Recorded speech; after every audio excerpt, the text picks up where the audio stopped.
Hey guys, welcome back to the Hear Me Roar pod. I am Tobi and my co-host is none other than the Kate Save, which you might know her from Shark Tank. She's also founder of BeFit Foods and picked up Telstra's Business of the Year award too.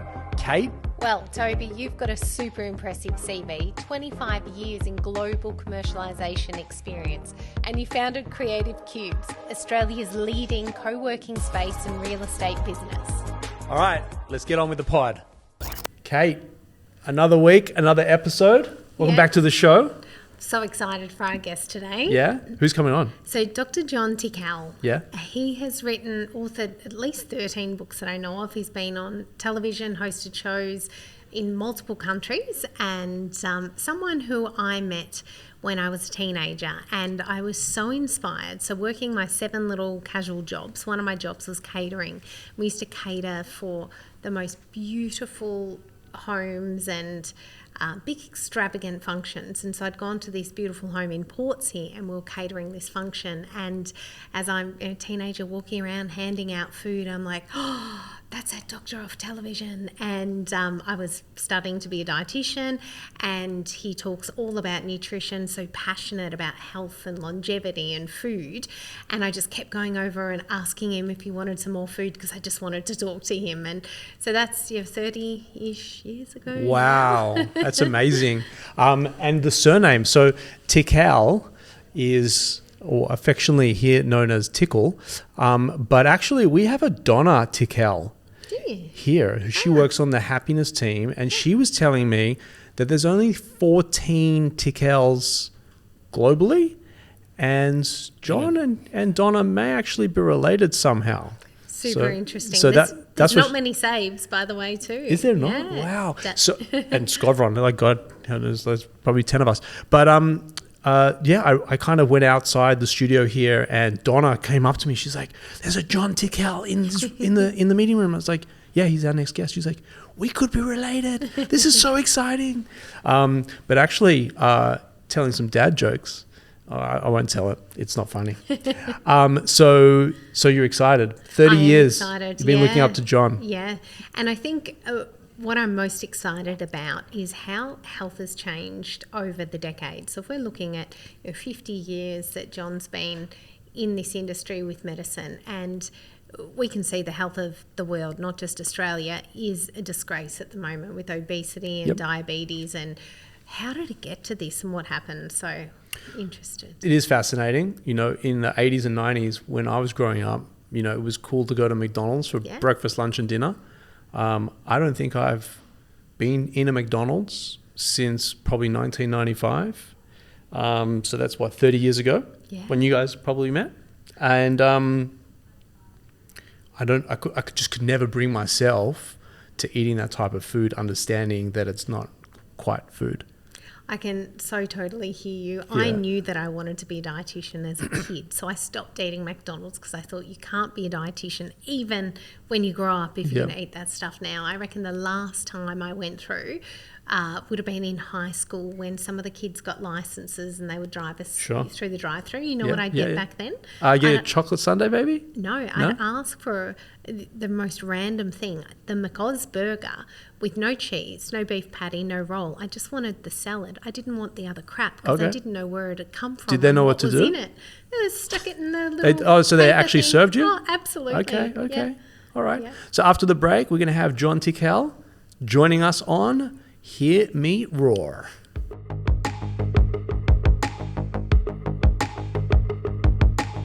Guys, you've seen me put out content for years. It all started with James Shadrach from Purpose Productions. We've filmed over 800 vlogs, several hundred different pieces of content that has helped me take my business to the next level. We use Purpose Productions for all the content, pods, vlogs, and storytelling that we produce. Check out purposeproductions.co to learn how James and his amazing team can help you scale your business and get your message out there. Welcome back to the show. So excited we've got our guest here today. John, welcome. Tobi, with an I. That's very kind of you.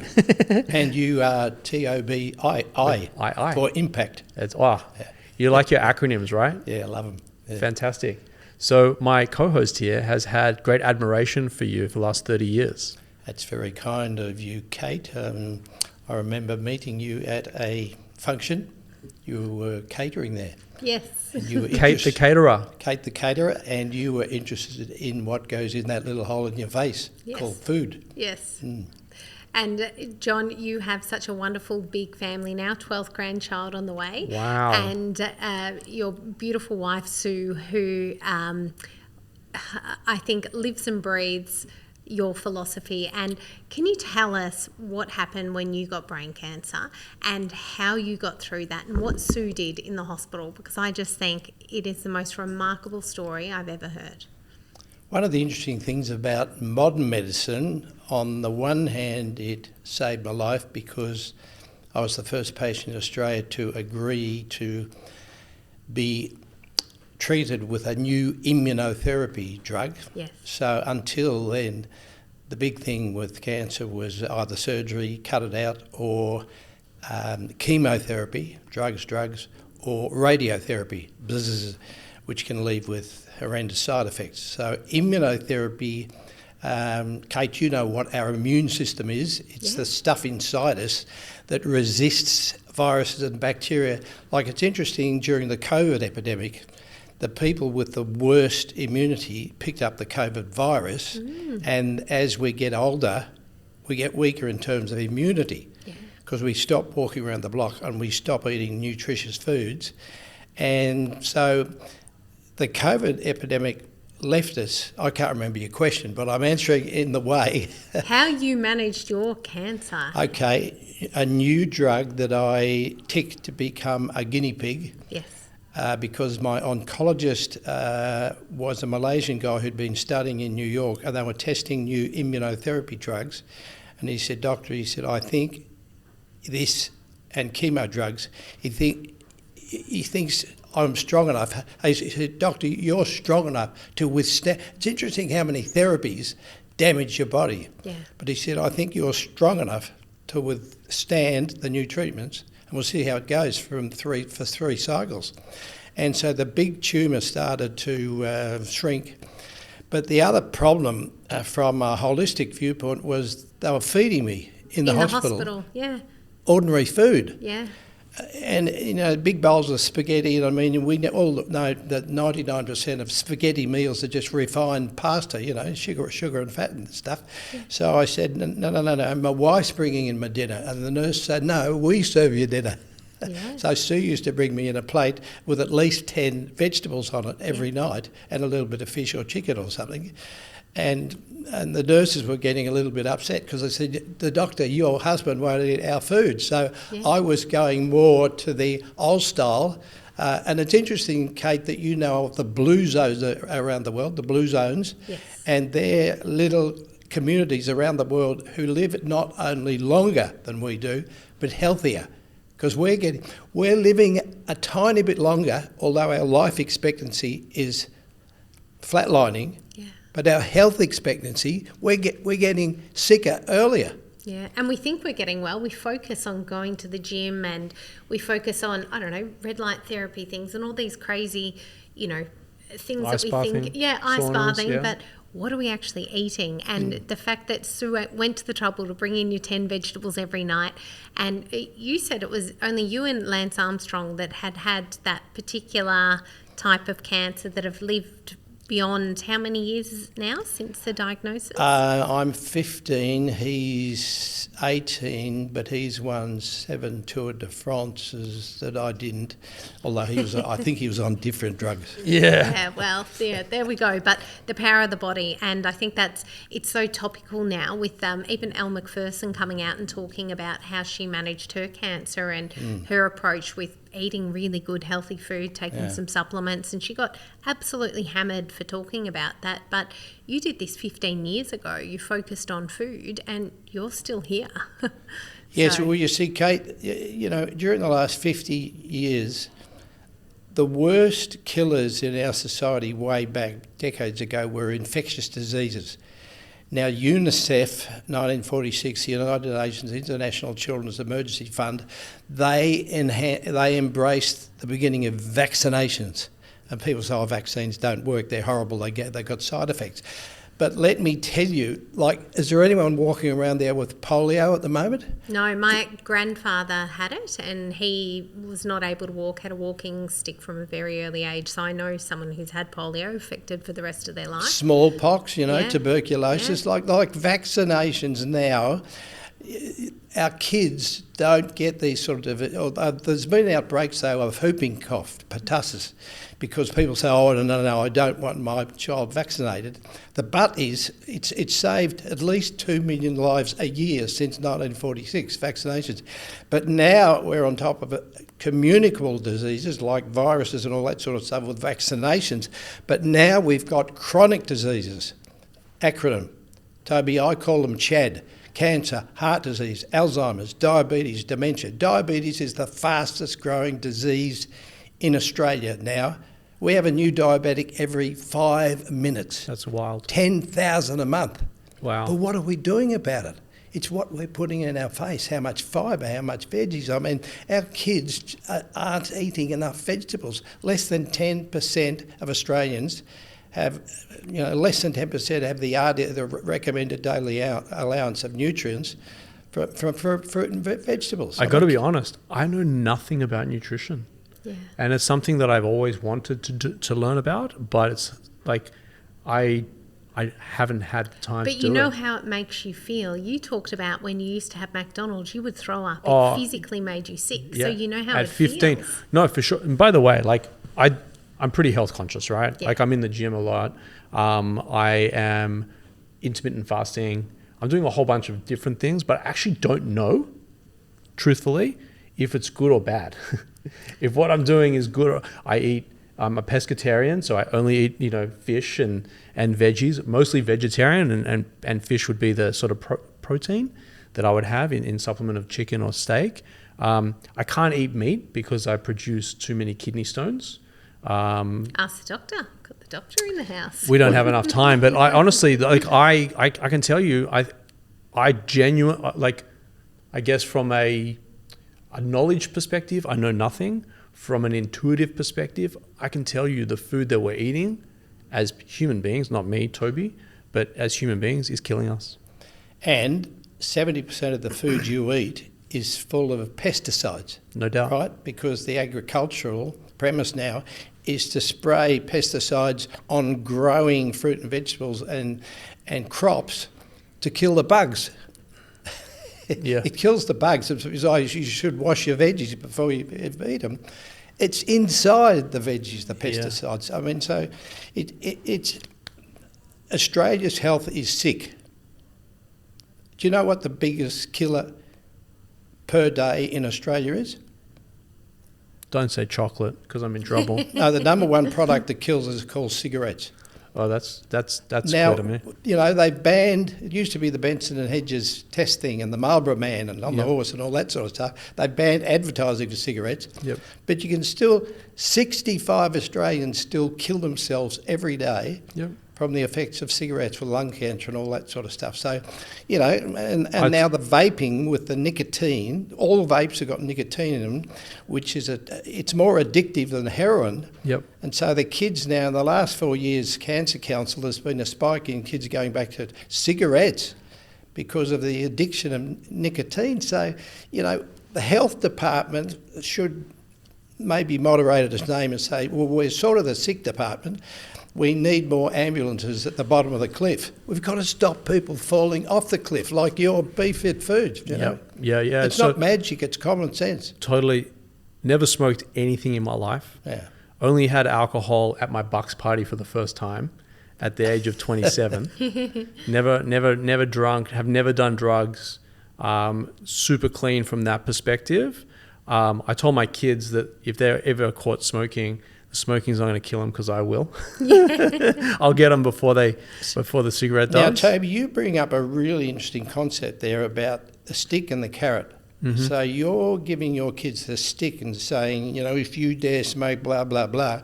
What I say to audiences when I'm on a stage in front of 300 or 3,000 people is, Do you know it's impossible to be intelligent and smoke at the same time? Yeah, I bet. I mean, why would you fill your lungs Yep. with 63 carcinogens that are going to cause cancer? Man, why would you do it? Are you dumb or what? I hate it. Yeah. I hate the smell of it. I like, as a teen, I wouldn't go out to bars and clubs because back then you're allowed to smoke and drink in the bar because I didn't want my clothes stinking. I'd come home and shower and feel revolting. And I never participated in any of that. So the stick is don't do it. What's the carrot though? The carrot is an incentive.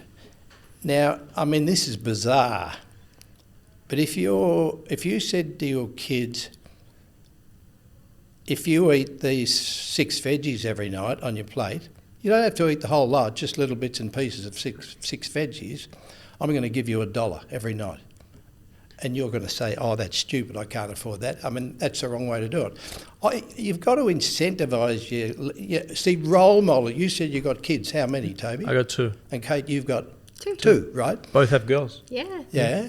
And so what you eat at the dinner table at night, oh, no, I'm never home by then. You know, the kids have dinner before I get home. No.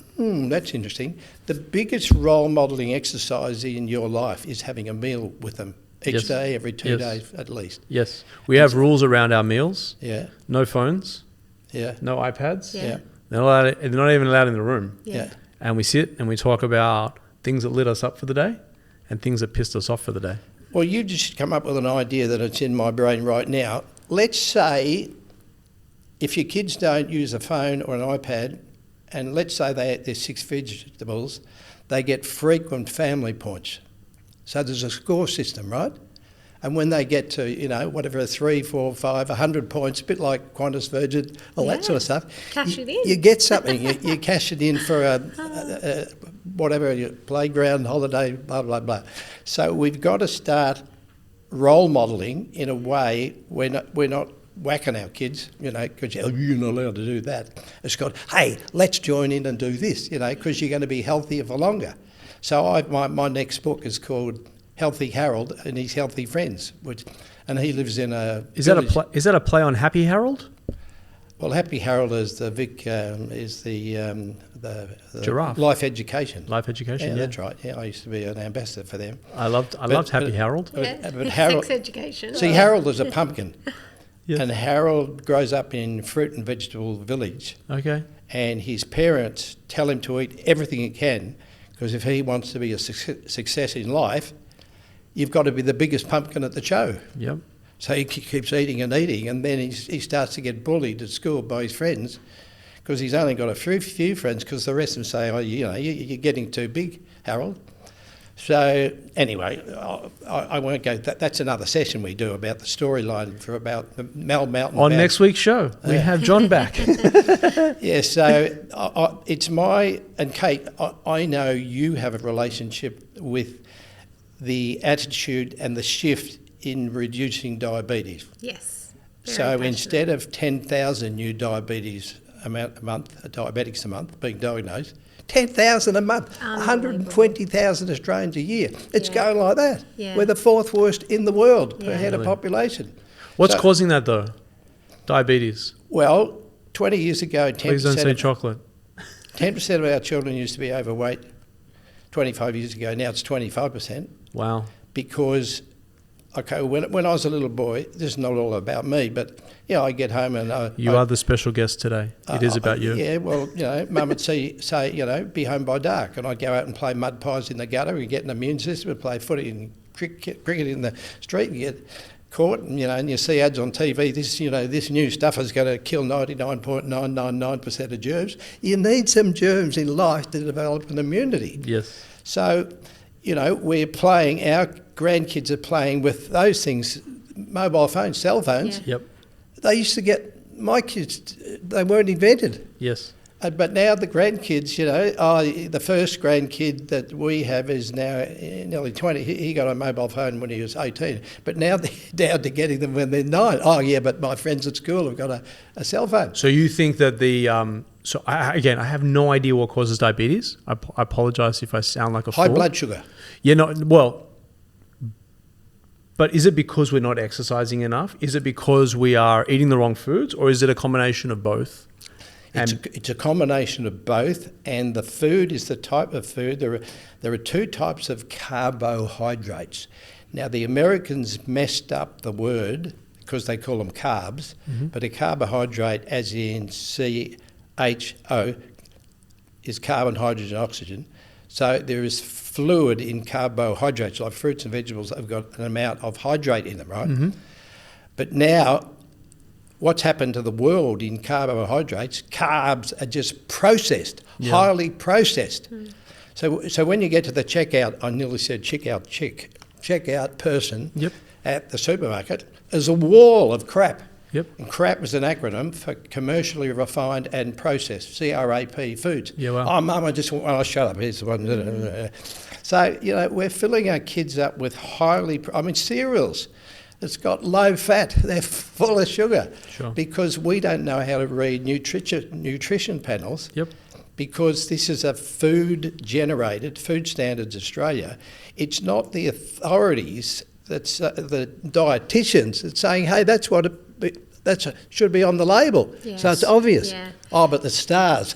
We're ticking boxes, are we? Yeah, we're ticking boxes, and I think food is no longer food. Even when they created the what a calorie is with the Professor Atwater and the bomb calorimeter, where they burn things to ash and they look at how many calories there are in things, they were using whole foods. They weren't getting the packet of Crispies. The product. They weren't the product. So now when we're looking at things, it's fraud. This is fraud. It is absolute fraud. So you can have a cup of nuts and you can have peanut butter, Kraft peanut butter with all the other stuff in it, right?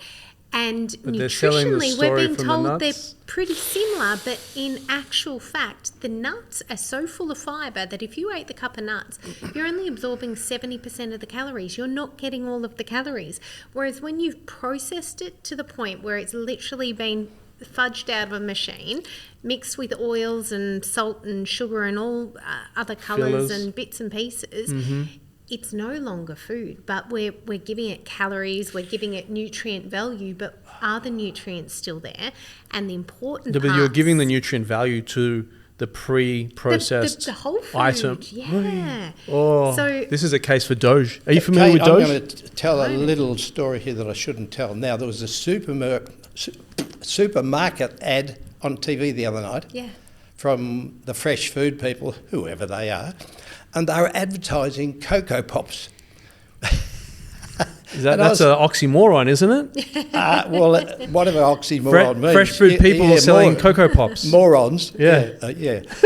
And see, where are Food Standards Australia in the mix there, saying, hey, the fresh food people can't advertise a cereal full of sugar and chocolate and all that sort of stuff. It's not fresh and it's not food. True. It's not food, is it? I mean, no. That's disgraceful. Charge? If Kate and I were in charge of the Australian Health Department, kids would be a lot healthier. They'd be less weight. My wife was Has it become political? It is political, isn't it? Look at who owns these companies that are making this food and making squillions of profit. And then funneling it back to the politicians that create the legislation. And back into the marketing. So you can't see the whole foods on the shelves because they're expensive. They need to actually be grown in soil. They need watering. Plants need love to grow. You can't just magic them out of a machine. Well, they're injecting them and making them synthetic.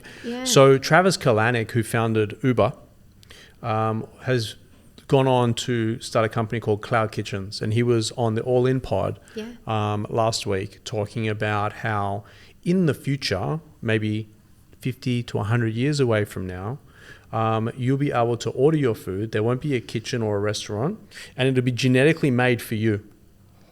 Wholesome, all the right ingredients for you. And I found that quite fascinating. But why do the longest living, healthiest people on earth in the blue zones, like the Okinawans who live off the southern in Japan, why do they live till they're 90 and 100 and they're healthy? They've never had any genetic testing. They've never had any nutrition things. They just grow natural food in the fields next door.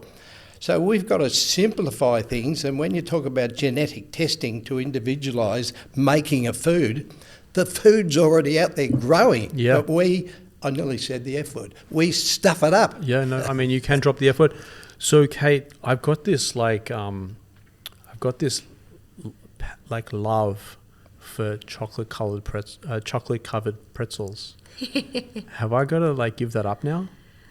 What are you eating with it is my question. So if my kids this is just a little sweetener. McDonald's, they have to have a carrot or an apple in the car because that is not food. I used to joke with my kids that if you say that again, I'm going to make you eat chocolate, as if chocolate was a punishment. Oh, mine too. Mine hate And they're like, no, I don't want to eat the chocolate. Yeah, Chocolate's a punishment to my kids. They don't like it. Yeah, which wow. is really interesting. So I got to deal with this problem that I've got. Well, Toby, you've got an addiction, and that addiction is a mismatch between... See, do you know what the name of those little things on the tip of your tongue are? Taste buds. Taste buds, yeah. Now, you've got a mismatch between the communication between them, yes, and this is called your brain. For sure. Know that? Right. Okay, so now when you go to eat whatever you're talking about, chocolate-covered pretzels, you're letting your taste buds overpower your brain. For sure. So, you're nuts. Yeah. So it's how strong you are. Like, do you... You are on the Hear Me Roar podcast, right? Do you deliberately speed in your car through school zones? No. Why not? It's dangerous. Yeah, but there's a disincentive. You get fined $400, right? Yeah. So you've got to inbuild, if I... Oh, I have the will. You told me not to do it, I won't do it. No, you're talking about willpower. I'm talking about won't power. So won't power is not letting your tongue, taste buds, overpower your brain. Over your brain. Fair. So interesting, because you're going, pleasure, this is what I'm seeking, this is what I need. But you can tell your brain, not even food, physiologically I don't need it, doesn't exist anymore. So can I ask you another question? If we've got time. We've got plenty of time for you. Great. I hope this doesn't divorce us during our show here. I don't love food. Food for me is sort of like the Formula One car coming off the track to just get enough fuel put into it to go back out there. I don't snack. I don't really sort of like when we go out for dinner, I'm more excited about going out for dinner to spend time with Spike than I am about what's on the menu. I couldn't care less. Okay, you've got all the people out there. I used to do a TV show in Australia called Celebrity Overhaul, and there was a guy on it called Rex Hunt. Remember Rex? No, Rex, yep. And he lost a lot of weight, and he came into the studio one day before we were doing our thing, and he said, Doc, I've changed my mind. I don't live to eat anymore. I eat to live. That's me. Okay? So we've got to get that mantra, and I'm working with Macquarie University microbiologists at the moment. We have developed a food as medicine product, which is a mix of multi-fibres. And do you know, when you're a farmer doing fruit and vegetables, if you send a whole box full of Woolies or Coles or something, or Aldi or IGA, one of those, 15% of it gets rejected and thrown in the tip because it's got a black spot or it's bent or something like that. And the mums and dads have said, oh, I don't want that one. It doesn't look pretty. So now the farmers are getting smart, and they're doing their own, let's get rid of this one because it's going to be rejected. So this new mob, we can chat about one day if you want, are getting the raw ingredients that are being tossed out for pennies and a dollar. And then the universities are working out what part of the thrown away stuff, the fibre, natural fibres, and the soluble and insoluble fibres, and micronutrients from all the thrown away apricots and grapes and all that sort of stuff, and putting them into a situation there in a powder that you have a mix of this instead of your orange juice. See, if you have your orange juice in the morning, this much orange juice, how many oranges did you have to squeeze to get it? Mm-hmm. 3 to 4. 3 to 4. Or 5 or 6. Yeah. So you're drinking 6 times the calorie and all the fibre is in the trash. So you see, there's a new approach, a natural approach, and Kate, we should talk about this because it's mix and match. You give away, great, healthy food with all the right ingredients. Yeah.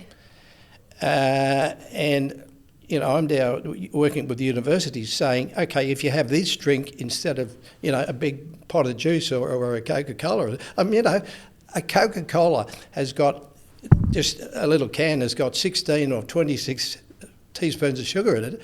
But if you drink the same amount of orange juice, you've got nearly the same amount of sugar, because it's better to eat I don't want to eat an orange. It's got, So life is an interesting thing. If you took the F out of life, you're living a lie. If you put back the F in life, like family and fun and friendships and fruits and fitness and all those sort of stuff, you're living a real life. So, thank you for your time. But one day we should do another show about nutrition, N-E-W, nutrition, which beats the hell out of our present nutrition, which is killing us. Like, if you smoke a cigarette, what it should have on the packet is this: you are going to die 10 years earlier. Yep. Are you okay with that? Not, this is caused this. So if, on a pack of Cocoa Pops or whatever, or all this refined... There should be a warning label. There should be a warning label. And there's not, This has got 17 teaspoons of sugar in it. I'm motivated to create a disruption here. Yeah, they are so preoccupied about getting the facts and figures right that there is no warning on the majority of foods that are unhealthy, but you bring something healthy to market and they will tear you to shreds with, you can't do this, you can't say that. You're like, it's fruit and vegetables and meat and herbs and spices. However, you can have a packet of Cocoa Pops or whatever it is there with no health warning that this will harm your health. And I think my big rant is when I look at the ready-made meal section, being in there myself, and literally you could pick up all 20 different ones in the frozen section. They'll be owned by 3 main huge corporations, and every single one of them is either pumped out of machines, they're made of very highly processed ingredients and sticky sauces and additives, and none of them actually have food that is really good for people with diabetes, knowing that 40% of the population are either diabetic or have pre-diabetes or insulin resistance. None of those meals that are there have the right balance of enough vegetables, enough protein, not too much carbohydrate, no added sugar, lower sodium. They don't actually offer the right food in the supermarket, and people walk in and they think they have a choice because they see 20 different things.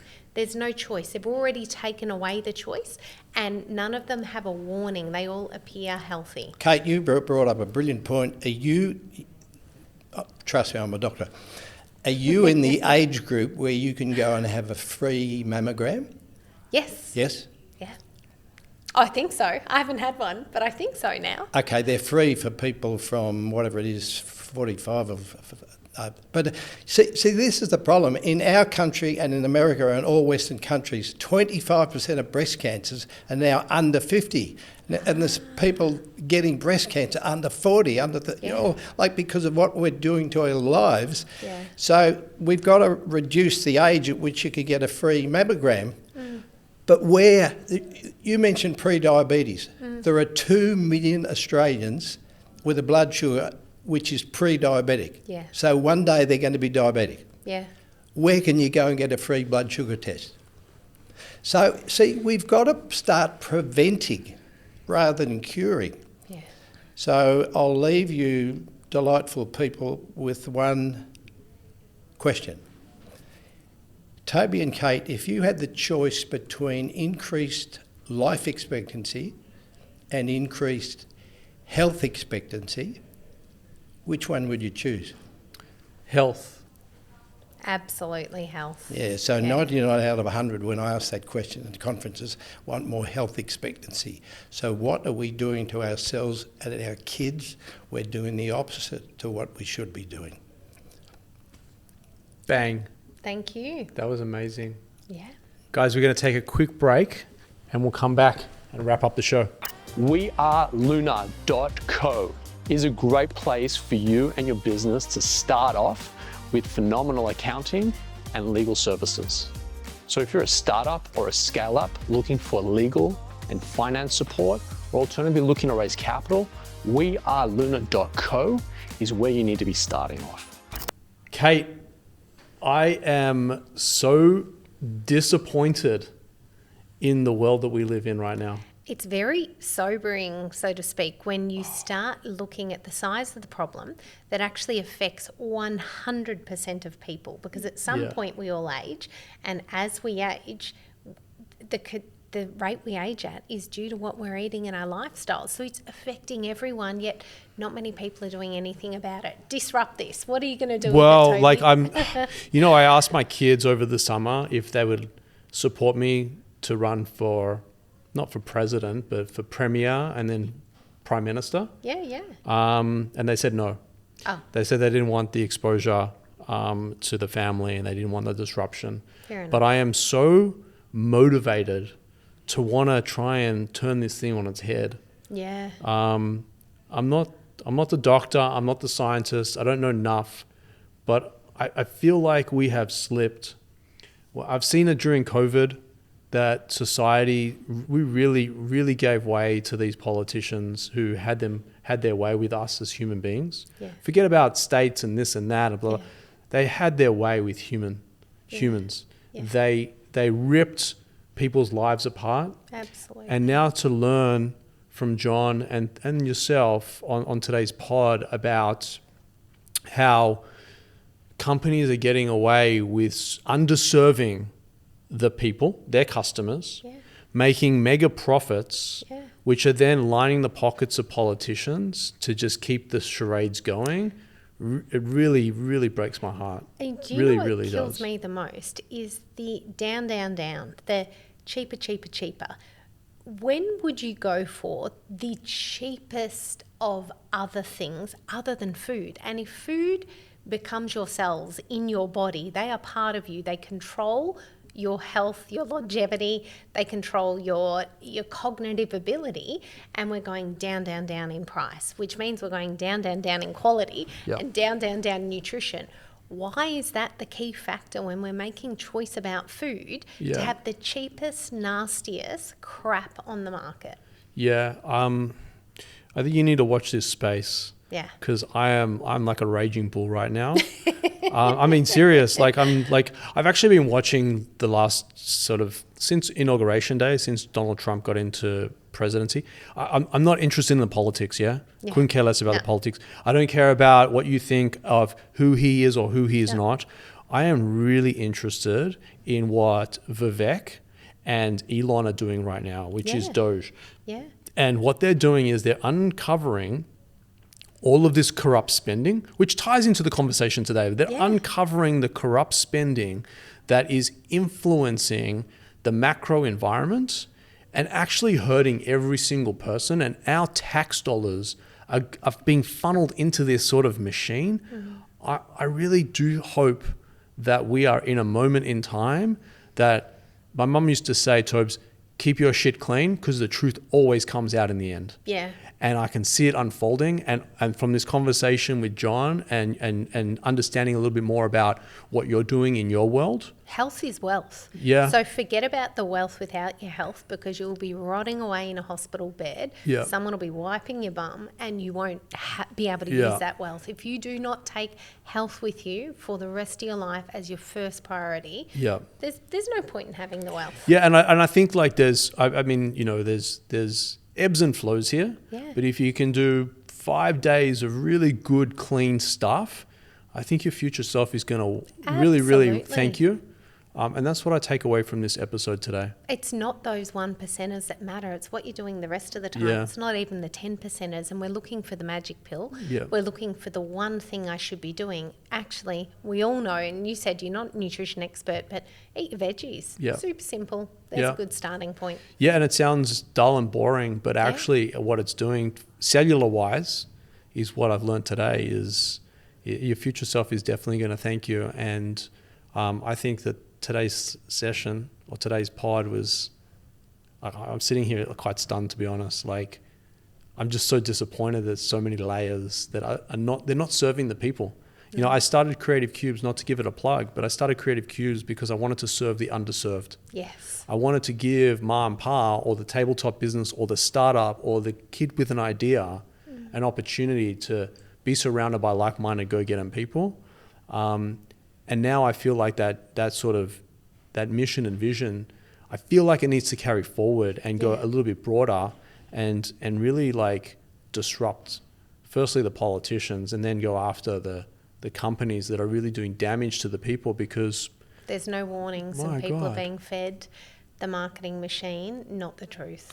Yeah, and I feel like I've had kidney stones. I've touched on it previous episodes with us here on the pod, but I've had kidney stones.